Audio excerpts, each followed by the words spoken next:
Good morning and happy Friday morning. I'm meteorologist Ryan Weekman with our video cast for Friday, September 7th already, flying through September. All right, I want to bring you up to speed on what we're watching for later on today. It does look like we have a good potential for some thunderstorms and showers. A few of them could be strong. What we're watching already this morning is a little complex of thunderstorms now over the Chicagoland area. You can see in motion over the last few hours. The storms may hold together and arrive here early in the afternoon, but this really isn't the batch of showers we're watching. In fact, most of this should really fall apart. What we're going to see is this to fall apart and then more to redevelopment along a cold front that's still sitting back across Wisconsin and Iowa, and that will be the main focus for thunderstorms for us later on today.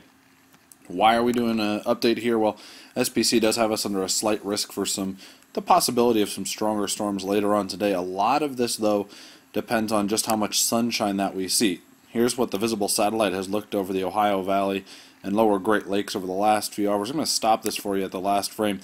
If you're living in Toledo and watching this video, it's been pretty cloudy today, but down towards Findlay and Tiffin had a little bit more sunshine, and that's why their temperatures are a little bit warmer in the upper 60s and lower 70s further south, and also seeing higher dew points in the lower 70s already down into Dayton. And we're going to watch really closely where this warm front goes today.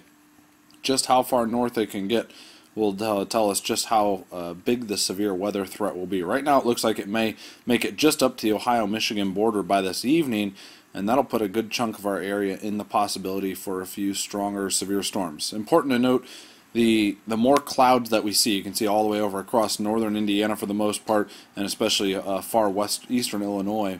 They're seeing some pretty thick cloud cover this morning, and that'll really limit how much heating they get or just how unstable the atmosphere is. So the less instability, the lesser chance for severe storms, but either way it does look like we'll see some pretty hefty rainfall overnight for tonight.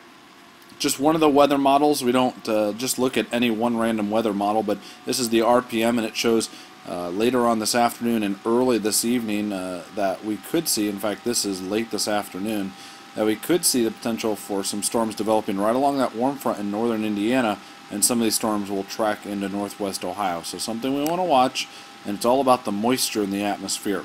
It's dew points in the lower 70s across our far southern viewing areas down towards Fort Wayne to Findlay to Lima and down to Dayton, but only in the lower 50s across Detroit. So a pretty good gradient there, and sometimes when you look for the gradients, that's where we can see our highest threat for some stronger storms. Another weather model, this is early in the evening hours. This is the HRRR model. Now again, we don't just look at weather models, but this gives us a good idea of what the radar may look like later on this evening. So if you're heading out for Big Board Friday football games, this is something you want to keep in mind, because we want to keep an eye on the weather, because we could see some stronger storms moving in by later on this evening. Either way, it looks like we'll see some pretty hefty storms. Again, look at this. This is the HPC output for rainfall for the next 24 hours, and it says a good chunk of our area will likely see 1 to 2 inches of rainfall overnight starting off your Saturday. Could be a very wet go to start off Saturday. I know we have the Black Swamp Fest, the Greek Fest, a couple college football games, and of course Big Board Friday later on tonight. It's looking pretty soggy for a lot of those events. Here's what the 7-day forecast looks like. We have an 80% chance of rain in for today, 100% chance of rain in Saturday, but that's mainly going to be the first half of the day. Really overnight tonight into the first half of Saturday. That's when we're expecting the most rain. And as an upper level system sits over top of us on Sunday, may see a few more showers develop in the afternoon, or some of those pop-up light showers that we often see in the fall months. And Monday, Tuesday, Wednesday, things quiet down, and we'll see a slow warming trend into next week. But of course, we're going to keep our eyes on the possibility for a few of these stronger storms later on today. We'll cut in, of course, if it's necessary, and we'll be keeping a close eye on this and keep you up to date as needed. Otherwise, have a great Friday.